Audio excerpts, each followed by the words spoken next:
Hello guys, Lonevik here, and today we're back with Fleet, the dice game. As you can see, this is a how to play video for this pretty tiny and compact roll and write game designed by Benjamin Pinchback and Matthew D. Riddle. In recent times I have purchased quite a lot of roll and write games because I became a fan of this genre, so to speak, and Fleet has become one of my favorite games because of the quick setup, quick gameplay, and a lot of clever combinations and interactions that you can do on those two pieces of paper.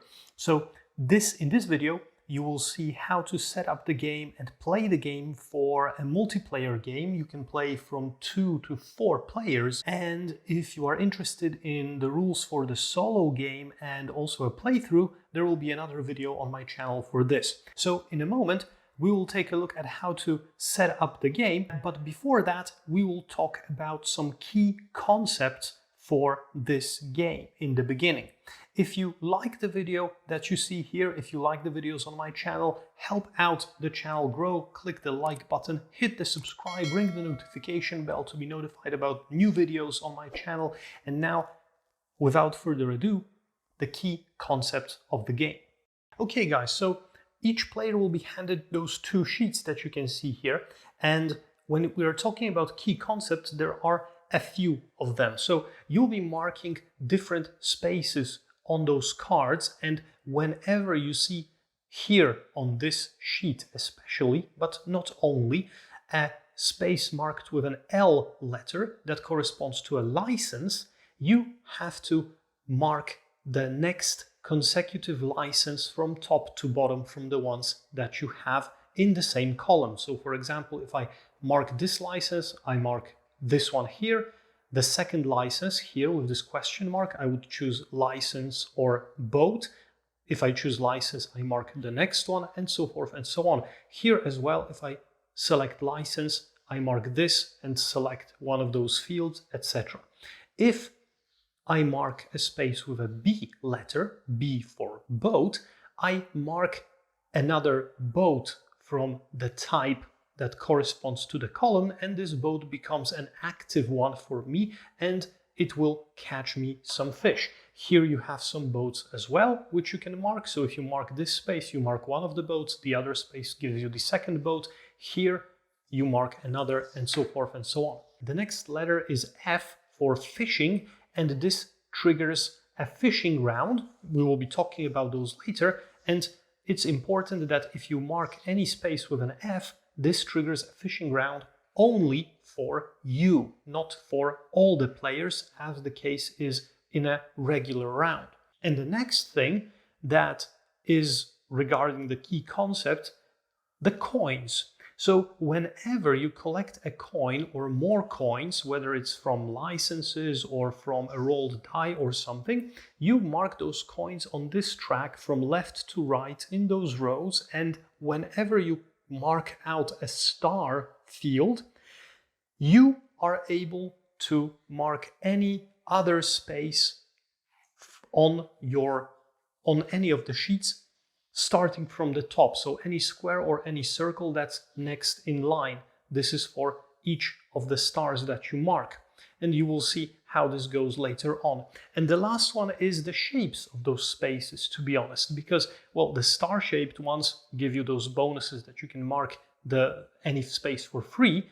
The squares don't do anything. They're just on the path of progress to the circular spaces, and each circular space means something. So only the circular spaces will be triggering some effects. So in this case, the square space that you mark means nothing, but the second one is a circular one which triggers fishing here. 4 square spaces mean completely nothing. They're just stepping stones to this one, which allows you to get a license. Then there is 1 square space, which again means nothing, and then the boat space, which allows you to mark a boat, and so forth and so on. With the buildings, it's similar. The squares themselves don't mean anything, but they're stepping stones to mark the circular space, which finally triggers the effect of the building. And this is mainly how the key concepts in this game work. So right now, we can continue on to the setup. Alright guys, so to set up the game, you have to give each player 2 sheets. So one with those boats and the other one with harbor, market and wharf areas. And also, depending on the number of players, you place a specific number of dice in the pool. There are 2 types of dice. Boat dice, which look like this, and town dice, which look like this, the black ones. So, depending on the number of players, you take 1 more boat die than there are players. So in a 2-player game, you will take 3 boat die. In a 3-player game, you will take 4. And in a 4-player game, you will take all 5 boat dice to play the game. For the town dice, it's pretty similar, but with an extra twist. So for 2 players, you take 2 town dice and the 1 extra boat die that's in the box. For a 3-player game, you take 3 town dice and you leave the extra boat die. And for 4 players, you take all of the 4 town dice and the 1 extra boat die. And after that, each player rolls the boat die once in order to determine which industry they will be starting with. So the rolled result tells us that the player should mark 3 top areas, 3 top spaces on the track. So for example, here I rolled a swordfish, so I would mark this, this and this. 3 spaces on the swordfish column, which will allow me to mark the first license and also the first boat. So yeah, I will start the game with the first license in swordfish and the first boat in swordfish active. If a player rolls the 3 coin symbol during this setup, they need to re-roll the die again.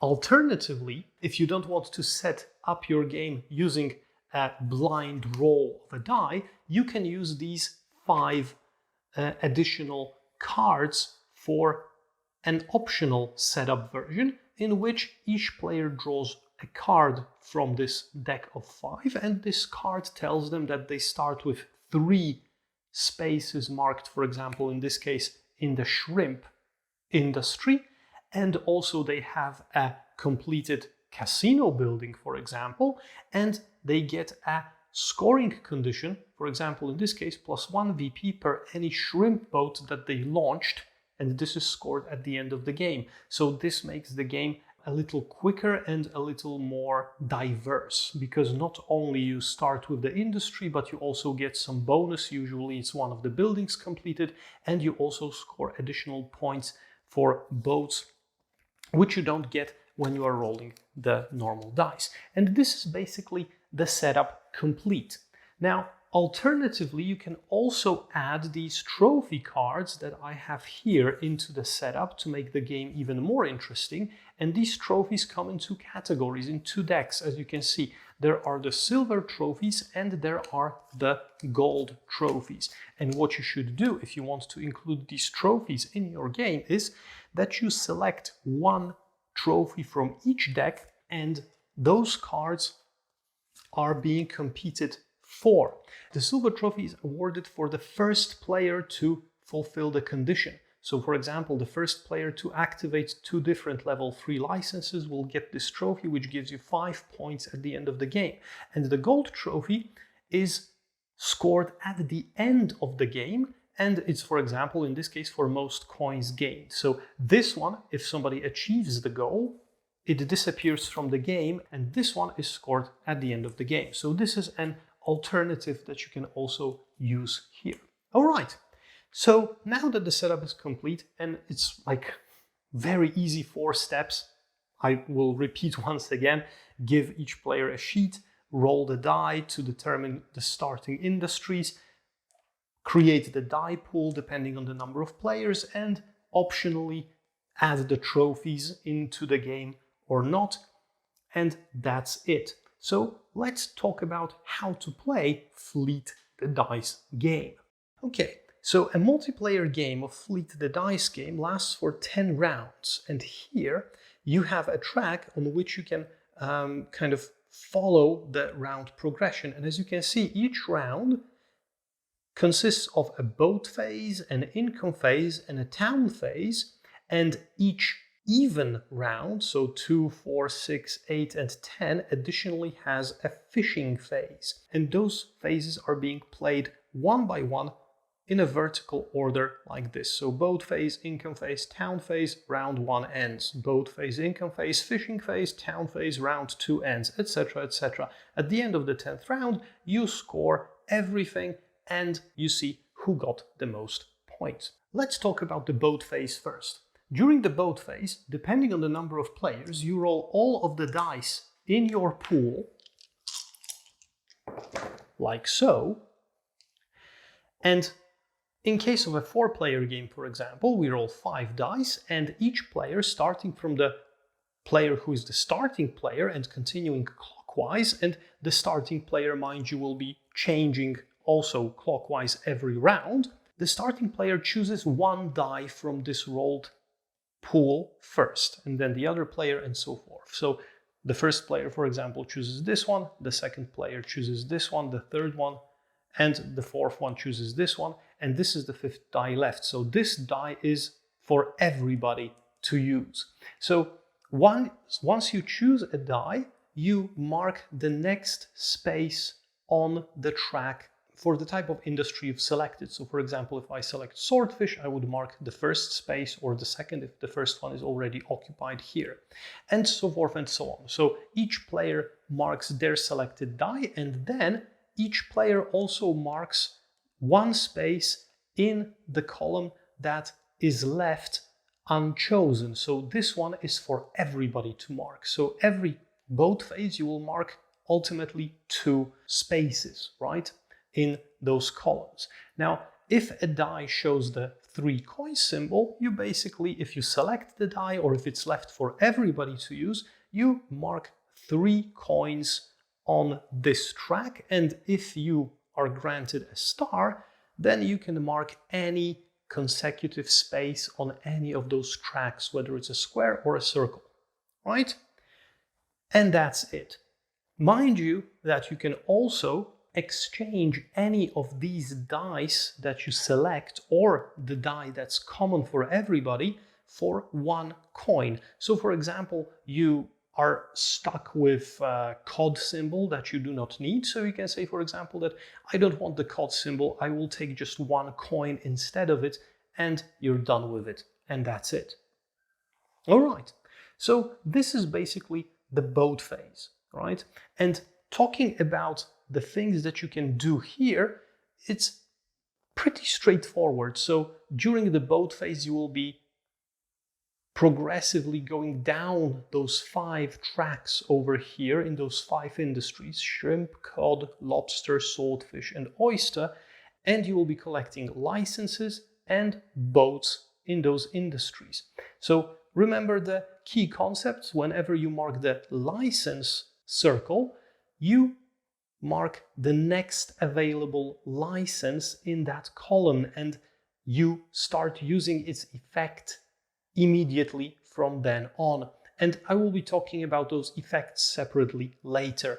Whenever you mark a boat symbol, you mark the next consecutive boat in the same column, and this boat will be able to catch fish for you during the next fishing phase. And one important thing to remember about licenses is that those licenses aren't cumulative. So if you have the second license in the oyster already, the first one is obsolete. The effect of the first one doesn't stack with the second one. The second license is the one that's ongoing as an effect right now. So if you change to the third one, if you mark the third one later on, the third effect is in game and the remaining 2 ones are being ignored for the rest of the game. Okay, so after we finish the boat phase, we have the income phase. And the income phase is described here very clearly. So income is always 1 coin, which you mark on this track, plus any bonus coins from the lobster licenses. As you can see, if you have a lobster license, you get income phase money. And also, if you have the Ridback Canning Co. building built, you also get the income based on this rule here. So it's all here, and it can be a maximum of 10 coins. So if your income is 11 or 12, you only add 10 coins to those rows maximum. The overflow is being ignored. Okay, so after everybody does income, and you can do income collectively because this is a very quick thing to do, right? And everybody can sum up those things together. If it's an even round, we have a fishing phase. If it's an odd round, we go directly to the town phase. So what about the fishing phase first? Now, if it's an even round and we have a fishing phase, then each player marks one fish space on each boat that they have already marked, so that they have already purchased, let's say, via those fields over here, right? So one fish per every boat. And that's the way that you catch fish in this game, and these fish will give you points at the end of the game. If a boat is full, it doesn't catch any more fish, that's it. And then we go into the town phase. So again, the fishing phase can be done collectively, like the income phase. Each player can do it on their own without any turns, because it doesn't really matter. In this case, the order of the players doesn't really matter. And then it's the town phase, in which we roll all those town dice plus the one boat die that we have in the pool, depending on the number of players and depending on the result. Let's switch this one like this, so we have all the results visible. There are a few different things that you can do.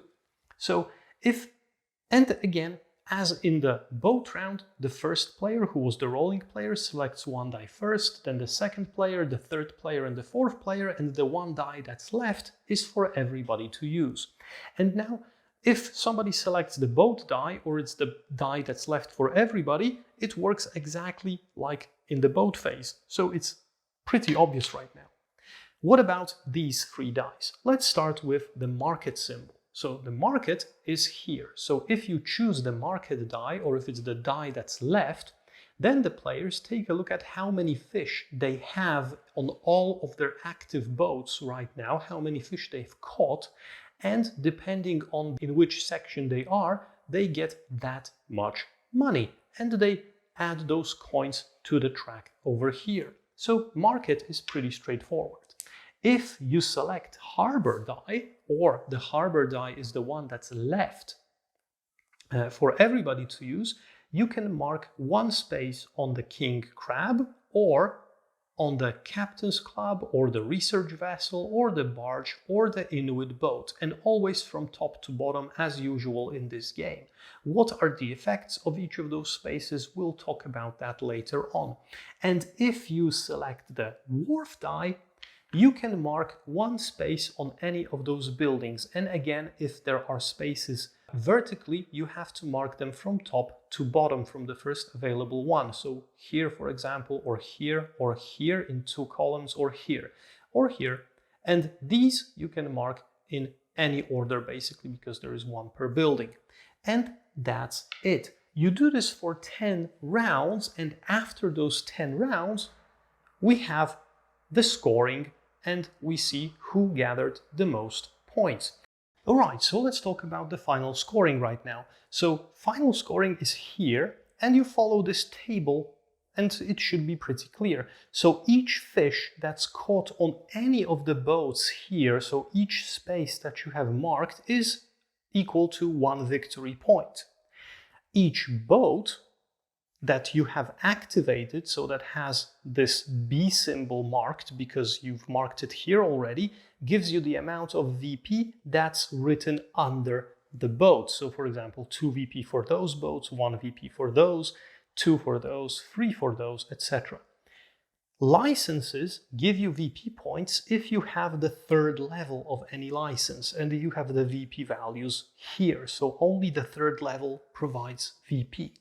Buildings give you VP if you have the last circular space marked. So this building, you have to mark it 4 times in order to get the 10 VP. Here you get 2 VP if you mark these 2 spaces, so forth and so on. Bonuses are both the bonuses from this license, we'll be talking about it in a moment, on the king crab, or remember the trophy bonuses, or for example, the additional VP from the starting cards if you were using those. You tally everything up and that's it. Who scored the most points wins the game. Remember that the coins don't give you anything at the end of the game. There are no points for the amount of coins that you collect. Okay, so let's talk about the licenses right now. So the shrimp licenses allow you to, in the first license, when you select a die with a shrimp face, you can treat this shrimp face as any other face on the die, so you can flip it to anything. But this only refers to the die that you select, not the one that's in the middle for everybody to use after everybody selected a die. If you upgrade to the second level of the license, you immediately gain 2 coins, and this is true for every second level license, but you can also, additionally to being allowed to select any face on a shrimp die, you also get 1 star. So you can mark any space, any consecutive space on any track or building thanks to this. And if you have the third level, the same thing. You can change your selected shrimp die to any face and do it twice, and you also get 1 star, so 1 space here. Now, the COD licenses give you money when you are launching boats. So if you have the first COD license marked and you mark a space with a boat to launch a boat, you will automatically gain 1 coin. On the second level, you will gain 2 coins. On the third level, you will gain 3 coins. The lobster licenses give you additional money in the income phase, 1, 2, or 3 additional money per income phase. The swordfish licenses give you a star or a star plus coin or 2 stars. So remember those additional fields that you can mark after each fishing round. And this only is triggered when those fishing rounds happen during the even rounds, not when you are, for example, marking an F space to trigger a fishing round for you. Remember that. It's also mentioned here. Swordfish license bonus does not apply. This is very important. We've missed that a couple of times when we were playing for the first time. And the oyster licenses give you an option to catch 2 fish or a fish and a coin with each of your oyster boats. So when you have this first license, this boat can catch 2 fish instead of 1 as usual, or 1 fish and 1 coin. But there is also a catch here, because here you've got the capacity. So if you have only the first level license, the capacity of your oyster boats is only 6. So 6 fish is the maximum. The second license increases your capacity to 8 and the third one to 10. So that's basically it. Now, talking about the town area. You know the market already because I've explained it. It's pretty clear. Now, the king crab is pretty interesting because when you acquire a license from king crab, you get 5 VP for the license, and it doesn't have any levels. So you just get 5 VP flat for marking this. And then after buying out the license, you can choose one of these end game scoring conditions, which gives you a maximum 10 VP, and you can only have 1 of those per player. So if you, for example, select 2 VP per finished building at the end of the game, no other player can select this one as well. So you get 4 of them, 4 players maximum, so each player can select something. And then if you purchase the boats for king crab, they are worth 3 VP at the end of the game, and they just catch additional fish. Now, if we are going to the captain's club, you can trigger additional fishing rounds for yourself. So whenever you mark this space, you trigger a fishing round, but even if it's an odd round, you add 1 fish to every active boat that you have. And remember that those licenses from the swordfish do not trigger after those fishing. So you can have those 3 additional fishings maximum. Research vessels are easy. If you activate those and you have this boat, you just get 1 VP flat out, nothing else.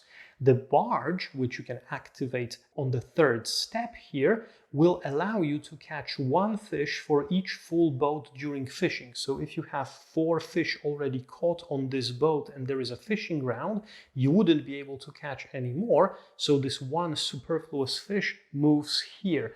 And this barge can contain 10 fish from different boats over the course of the game. So that those fish aren't lost if you have a lot of full boats already. And the Inuit is just another space where you can score some fish or store some fish as well, and there are 2 boats available. And now talking about the wharf. If you manage to mark these 2 spaces in the casino, you can trigger the effect that whenever you choose a die, whether it's in the boat phase or the town phase, you can re-roll it after it was chosen by you. And at the end of the game, 2 VP for this building. Amos Bank and Trust just gives you 2 VP per each space that you fill in, so this one is easy. The Seafood Buffet is pretty interesting because once you mark this area, you can use any die any boat die phase that you select during the game, and instead of marking it here, for example, this shrimp, you can cross it out here. And if you collect those 5 different symbols, you will get 15 victory points at the end of the game. 4 of those will give you 10 victory points, so there is 1 of each here. You can fill in 5 different boat symbols. Salvage yard is pretty easy. After these 2 spaces, you can use die as a star action. So remember when I told you that if you choose a die or you have a die remaining for everybody to use, you can decide not to use its face but treat it as 1 coin. If you have this building active, you can treat this die not as a coin but as a star. So basically marking any space on any track. The Fisherman's Pub, if you manage to fill out those 4 spaces, gives you 10 VP, and that's it. The Bait Shop, if you manage to fill in these 2, gives you 2 VP at the end of the game, and also any die is worth 2 coins for you instead of 1 if you decide to use it for coins instead of its face. The Smokehouse means, if you manage to mark these 2 spaces, that the market gives you 2 additional coins in this column. So the column for you would start at 4, 5, 6, 7, 8, and 9 in this case. And the Ridgeback Canning Co. allows you to gain 1 additional coin during the income phase for each full boat that you possess. So this can be pretty powerful in late game.